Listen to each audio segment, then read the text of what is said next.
आज जो मैं आपको सुना रहा हूं कहानी, शायद सुनने के बाद आपकी आंखों में आ जाएगा पानी। ये कहानी लगन, समर्पण, निष्ठा और साथ की है। ये कहानी जितनी मेरी है उतनी ही आपकी है। इस कहानी का जो मुख्य किरदार है वो हमारे आपके जीवन का आधार है। वो आपके लिए ज्यादा, अपने लिए कम बनी है। हाँ जी, बिल्कुल सही समझ रहे हैं आप। वो हमारे आपकी पत्नी है।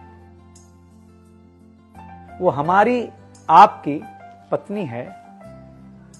कभी आपने सोचा कि वो आप एक के साथ रिश्ता जोड़ा था, लेकिन एक के साथ रिश्ता जोड़ने के लिए उसने घर, गली, आंगन, मोहल्ला, सखी, सहेली, माँ बाप, न जाने कितनों रिश्तों से अपना मुंह मोड़ा था।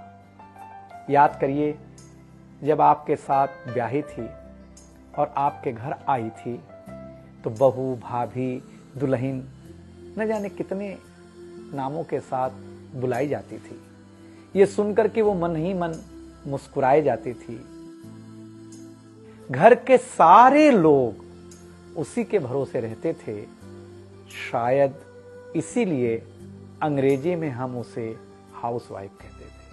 कुछ ही दिनों तक उसने दुल्हन होने का आनंद जिया। फिर झाड़ू, पोछा, बर्तन, चूल्हा, चौका, इन सब ने उसको जकड़ लिया। रोज हमारे लिए नाश्ते से लेकर खाने तक कुछ खास रखना, हमारी लंबी उम्र के लिए न जाने कितने उपवास रखना। कुछ महीनों बाद किलकारी गूंजी तो सारे ख्वाब सजे। वो मां बनी तो हम भी बाप बने। जैसे जैसे वो उम्र की सीढ़ियां चढ़ती गई, जैसे जैसे वो उम्र की सीढ़ियां चढ़ती गई, जवाबदारियां कुछ न कुछ रोज बढ़ती गईं। एक तरफ बच्चे पे नजर, दूसरी ओर मैं ऑफिस के लिए लेट न हो जाऊं इस बात का डर। सब कुछ बराबर हो, कुछ रह न जाए, और इस बात पर भी ध्यान कि गैस पर रखा हुआ दूध कहीं बह न जाए। घर वालों की फरमाइशों का चूल्हा जो एक बार चलता, घर वालों की फरमाइशों का चूल्हा जो एक बार जलता, तो कब सुबह, कब शाम, कब रात हो गई उसे पता ही नहीं चलता। इन व्यस्तताओं के बीच समय का चक्र कुछ इतना तेजी से चला, मुन्ना कब मनोज हो गया, मुन्नी कब सुमन, पता ही नहीं चला। अब तक जो था प्यार, अब उसने अपना नाम बदल करके रख लिया था तकरार। बेटी को लेकर के कहना कि कुछ ज्यादा ही मन बढ़ा रखा है, तुम्हारे प्यार ने इसको सर पे चढ़ा रखा है। अब तो वो मुझे भी देने लगी थी ताना, अब तो वो मुझे भी देने लगी थी ताना, ऑफिस में ही रहा करो ना, 2-4 घंटे के लिए घर के आना। शादी के इतने दिनों बाद भी आज भी हमें सुनना पड़ता है कि न जाने कौन सा पाप किया था जो आपके साथ ब्याह किया था। और ये तो रोज की थी कहानी। इतना जोर से कहना कि घर के सारे सदस्य सुन लें कि एक दिन बीमार होती हूं ना, तो एक दिन बीमार होने पर किसी को कोई देता नहीं है 1 गिलास पानी, लेकिन जैसे ही उसे आपके तबीयत खराब होने का होता आभास, आकर के बैठ जाती थी आपके पास। याद तो होगा ना, वो मीठी बातों के साथ माथे पर विक्स लगाना और साथ में कान में यह भी कहना कि कल सुबह अगर अच्छा ना लगे तो फिर ऑफिस मत जाना। लेकिन एक दिन समय ऐसे मोड़ पर ले आता है जहां बदल जाता है जिंदगी का ताना बाना।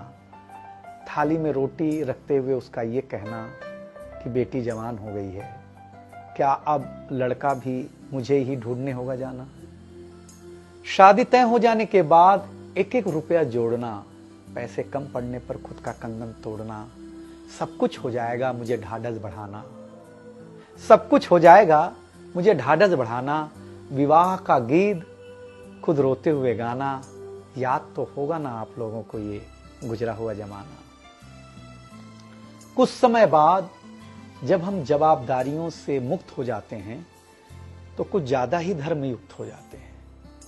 उम्र के अंतिम पड़ाव पर हम बीमारियों के बीच जीने लगे हैं। बिना शक्कर की चाय पीने लगे हैं। लेकिन सच ये है कि जब तक हमारी आपकी पत्नी साथ है, चाय मीठी हो न हो, लेकिन जिंदगी में पूरी मिठास है। जबकि पत्नी के बारे में बहुत कम लिखा गया है, हर जगह माँ का ही गुणगान है। मैं मानता हूं कि माँ महान है, लेकिन आपके जीवन में आपकी पत्नी का भी महत्वपूर्ण योगदान है। तो आपसे निवेदन इतना सा है कि आप अगर घर पर हों या घर पर जाएं तो अपनी पत्नी का हाथ हाथ में रख करके संतोषानंद जी का लिखा हुआ एक गीत गाएं कि तू धार है नदिया की, मैं तेरा किनारा हूं, तू मेरा सहारा है, मैं तेरा सहारा हूं। आंखों में समंदर है, आशाओं का पानी है, जिंदगी कुछ भी नहीं, तेरी मेरी कहानी।